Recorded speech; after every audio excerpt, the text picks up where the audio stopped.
ฮัลโหลมาเจอกันเนาะฮอบเซาทุกคนเห็นว่ามื้อนี้เป็นเซาของมื้อวันอังคารเด้อแล้วเราก็จะมาสืบต่อกันเนาะในงบ35เหรียญเก็บกำไร3เหรียญต่อมื้อเนาะซึ่งว่า EP นี้ก็เป็น EP ที่11แล้วทุกคนนะเราเดินทางพอ EP ที่11แล้วก็คือด้านที่ซูซี่ว่าเอาหลายคลิปนะทุกคนเนาะในการที่ว่าเข้ามาเชียร์ปุ๊บเนี่ยจีเข้าออเดอร์เลยบ่ได้เนาะบ่ได้เนาะเราต้องได้มาเรียบเรียงเบิ่งกราฟเบิ่งเรียดอะไรต่างๆก่อนว่ามีตัวเลือกที่ว่าตรงตามเทคนิคก็คือเทคนิคตัวที่ซูซี่เลือกใช้ก็จะเป็นตามแท่งเทียนนั่นเองทุกคนแล้วเป็นแท่งเขียวกดซื้อเป็นแท่งแดงก็กดขายเท่านั้นเนาะทุกคนเนาะเราจะบ่ได้วิเคราะห์เลยยุ่งยากวุ่นวายแต่เท่าที่มาเรียบเบื้องนี้โซนี่ XRP ค่อนข้างโอเคเนาะถ้าเราโอเคปุ๊บนี่ซูซี่ก็จะเข้ามาเชื่อเลยได้เนาะก็คือออเดอร์แรกจะปั๊มเงินเป็น1เหรียญเลยแล้วเราจะมาเบิ้งช่วงตลาดกันทุกคนก็คือในการที่ว่าจะเข้าออเดอร์แรกนี่มันโคตรสำคัญเลยนะทุกคนโคตรสำคัญเลยเนาะเพราะฉะนั้นเราต้องได้ตีเนี่ยโน้มตลาดอะไรต่างๆในเบิ้งจะดีเนาะถ้าหากว่าเฮาบ่วินออเดอร์แรกนะความเสี่ยงที่เฮาจีลาพอดมันก็หลายขึ้นนะทุกคนเนาะถ้าว่าเข้ามาปุ๊บนี่วินออเดอร์แรกเลยแห้งดีเนาะอันนี้ก็คือสิ่งที่เราต้องพยายาม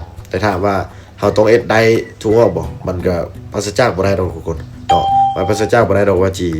ีให้แบบมันวินออเดอร์แรกตลอดเลยมันบ่ได้ดอกเนาะก็เข้ามามันอาจจะพลาดเด้เนาะเขาจึงแบบว่าเลือกวิธีการเดินเงินแปลว่าคูณเงินนะเพื่อว่าจะมาหักล้างเด้ถ้าพลาดปุ๊บเนี่ยก็หักล้างเนาะก็คือคูณเงินขึ้นไปทุกคนเนาะเพื่อว่าจะมาแก้ไหมเนาะถ้าว่ามันวินเนี่ยมันก็ดีไปก็คือเฮาเอ็ดอันนี้มันจะลดความเสี่ยงเลยทุกคนเพราะว่าเฮามีงบน้อยเด้ให้มีงบน้อยให้ต้องได้นิ่งที่สุดนะทุกคนเนาะในการเชียร์เรามาเบิ่งใครแต่ว่ามันมาเสมอเนาะทุกคนเนาะเพราะว่ามันลงยาวๆเด้เมื่อกี้นี่เนาะก็คือยักเสี่ยงอยู่ก็คือในโน้มตลาดในช่วงนี้นี่เดี๋ยวซูซี่จะตีให้ทุกคนเบิ่งเนาะซึ่งว่าอันนี้ก็เป็นเพียงแต่ว่ามุมมองของซูซี่เนาะก็คือสิ่งที่ซูซี่เห็นเท่านั้นนะทุกคนเนาะอันนี้ซึ่งว่ามันจะบ่ได้แบบมาการันตีแบบ 100% ว่ามันจะเป๊ะๆเนาะจะเป๊ะๆตามที่ว่าซูซี่วิเคราะห์หรือว่าตามที่ซูซี่เห็นมันก็บ่แม่นเนาะทุกคนเนาะก็คือในช่วงตลาดแบบนี้นะทุกคนมันจะเป็นลักษณะแบบนี้เนาะตามความคิดหรือว่าตามมุมมองที่ซูซี่เห็นเนาะอันนี้ภาพอนาคตเนาะในหัวของซูซี่ซึ่งซูซี่จะตีแนวโน้มทุกคนเห็นนำเดียวเลย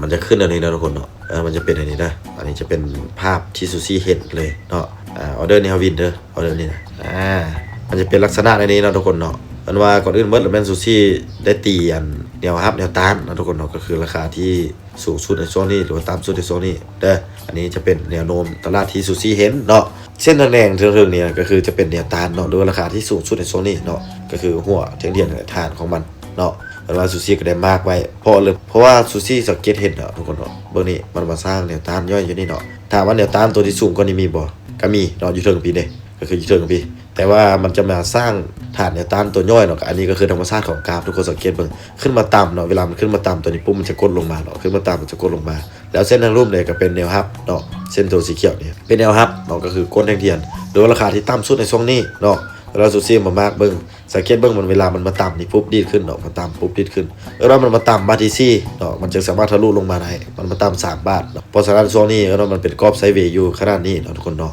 แล้วเป็นเลยซูซี่จังว่ามั่นเจอที่ว่าตามขายผมออเดอร์แรกเมื่อกี้เนาะเราออเดอร์แรกนี่เราต้องได้วิเคราะห์ได้ทุกคนเนาะถ้าเราได้วิเคราะห์แห่งดีขนาดว่าเราบ่วิเคราะห์เด้ก็บ่เป็นเลยเนาะถ้าว่าเจ้าเบิ่งแนวโน้มตลาดจะมีโอกาสคูณเงินหลายมีโอกาสแก้ไม้หลายแล้วมันเจ้าบ่ต้องวิเคราะห์ยุ่งยากเฮ็ดหลายก็ได้จะเข้ามาเนาะช่วงตลาดขนาดว่ามันเป็นช่วงที่ว่าคันเจ้าจิเลือกไซเทคนิคตามซูซี่ได้เนาะก็คือตามเทคนิคเนี่ยเจ้าเข้ามาปุ๊บเห็นมันแท่งเทียนที่มันเรียงเด้หลายๆปุ๊บนี่เจ้าก็เข้าออเดอร์เลยเนาะเจ้าก็เข้าออเดอร์เลยก็บ่เป็นเลยแต่ที่ซูซี่วิเคราะห์เข้าเพิ่มเติมนี่ก็ย้อนว่าอย่าเฮ้มันแบบแม่นยำหลายขึ้นนะทุกคนเนาะอย่าเฮ้แบบความเสี่ยงที่ว่ามันสิพลาดออเดอร์แรกนี่ให้มันน้อยลงเนาะความเสี่ยงที่จะพลาดแล้วเมื่อกี้นี่เนาะทุกคนสังเกตมันเนาะมันมีการสวิงลงมาเนาะแล้วมีการเล่นโตลงมากราฟโตลงมาต่ำนะครับปุ๊บดีโตขึ้นไปเนาะคือจอดแนวต้านปุ๊บนี่แล้วมันก็มีแหงขายทุบลงมาอีกเนาะแล้วมันก็ดีโตขึ้นไปอีกทุกคนสังเกตมันเลยอันนี้คือภาพในหัวเนาะของซูซี่ที่ว่าเห็นเนาะในแนวโน้มตลาดที่ว่ามันจะเป็นไปเนาะก็คือมันเป็นลักษณะนี้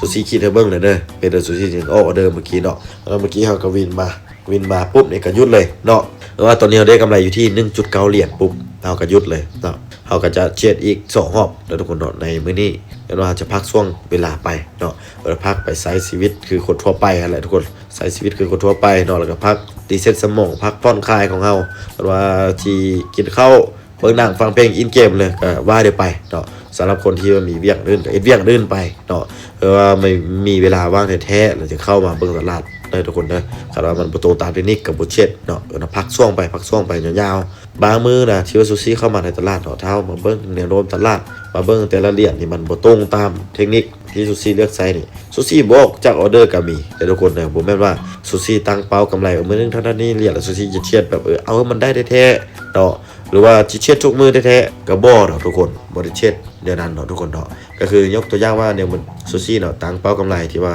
งบ35ตั้งเป้ากำไรอยู่ที่3เหรียญถามว่าซูซี่ต้องให้มันได้3เหรียญเป๊ะๆได้บ่ก็บ่เนาะตอนนี้ซูซี่มีกำไรอยู่ที่ 1.9 เหรียญแล้วถ้าหากว่าพักช่วงไปหลายๆช่วงซูซี่เข้ามาเบิ่งตลาดนี้มันสวิงแห้งเนาะมันบ่ตรงตามเทคนิคที่ซูซี่เลือกใช้อันนี้ซูซี่ก็สู้เอากำไรเท่านี้เนาะทุกคนเนาะเอากำไรน้อยก็ย่าเนาะดีกว่าเฮาบ่ได้กำไรคิดว่าในนั้นเด้อทุกคนเด้อเฮาคิดว่าเฮาได้กำไรน้อยก็แทนเนาะแต่ว่าถ้าหากว่าเฮาเซฟๆนะเฮาเบิ่งระยะยาวเนาะก็คือท้ายเดือนมาเฮาได้กำไรในนี้ตลอดแล้ว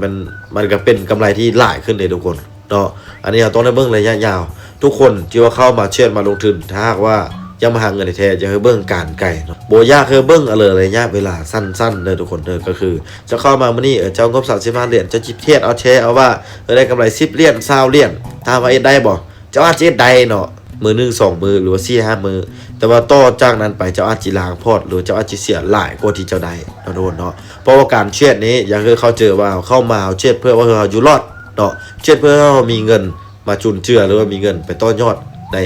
การลงทุนในธุรกิจอื่นเนาะบ่แม่นว่ามันเทรดเพื่อมันรวยย้อนการเทรดเลยเทรดเพื่อมื้อนี้ให้เรารวยเลยมันบ่แม่นแนวนั้นเนาะเพราะฉะนั้นอันนี้เราต้องได้เบิ่งเนาะอย่าให้ทุกคนเห็นความสำคัญเนาะของต้นทุนหรือว่ากำไรระยะยาวนี่หลายกว่ากำไรระยะสั้นๆเนาะเพราะว่าบ่มีเผื่อที่ว่าจะอยู่รอดได้โดยกำไรระยะเวลาสั้นๆนะได้หลายบัดเดียวเนาะมื้อนี้จะได้หลายมื้อเจ้าก็เสียหลายคือเดียวเนาะโซว่าเฮาเอ็ดอันนี้เนาะเอ็ดเธอมันเป็นเซฟต้นทุนของเขารักษาต้นทุนอย่าลืมว่าเงินทุนมันสำคัญทุกคนเลยสำคัญกว่ากำไรที่แบบเฮาไฟคว้าหาเนาะทุกคนเนาะก็คือยกตัวอย่างว่าต้นทุนซูซี่เนาะ35เหรียญนี่ถามว่าซูซี่ตั้งเป้ากำไร3เหรียญนี่ซูซี่ที่พยายามไปเทว่าแบบเอาเป็นเอาตายกราฟบ่โอเคซูซี่ก็สิเทศบ่ได้เนาะบ่เทศเนาะก็คือซูซี่เห็นคุณค่า35เหรียญนี่หลายกว่าเนาะ3เหรียญนะซูซี่บ่ได้มื้อนี้ซูซี่เอามื้ออื่นก็ได้เด้อทุกคนเด้อแต่ว่างบ35เหรียญนี่นะว่าซูซี่แตกมื้อนี้เนาะถามว่าเอาเข้ามาตลอดได้บ่ก็ได้เนาะแต่ว่ามันก็ค่อนข้างแบบบ่โอเคอะไรทุกคน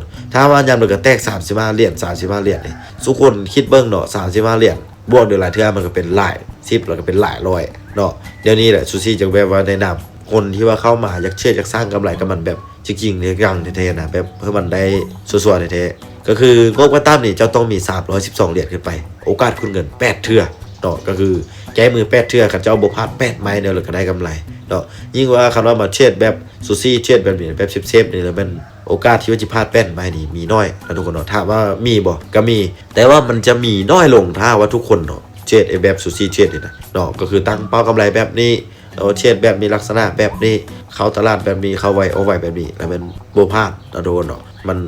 มันพลาดน้อยลงเนาะกระโบการันตีได้ดอกว่ามันสิบ่พลาดเลยเนาะมันก็มีโอกาสแก้มือหลายกว่าเนาะตัวนี้เวลาเรามีงบน้อยมันมีความเสี่ยงหลายเด้อทุกคนเด้อถ้าว่ามีงบหลายแล้วเราบริหารเงินเป็นความเสี่ยงมันจะลดลงได้นะทุกคนเนาะรวมถึงการตั้งเป้ากำไรพร้อมการอยู่ในตลาดพร้อมอันนี้ก็เป็น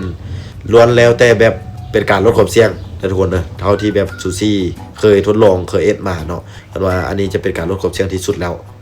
ซึ่งว่า EP นี้ก็จะหยุดเพียงเท่านี้เนาะเรามาติดตาม EP ต่อไปนำเดียวว่าจะเป็นอะไรเนาะจะพักช่วงไปก่อน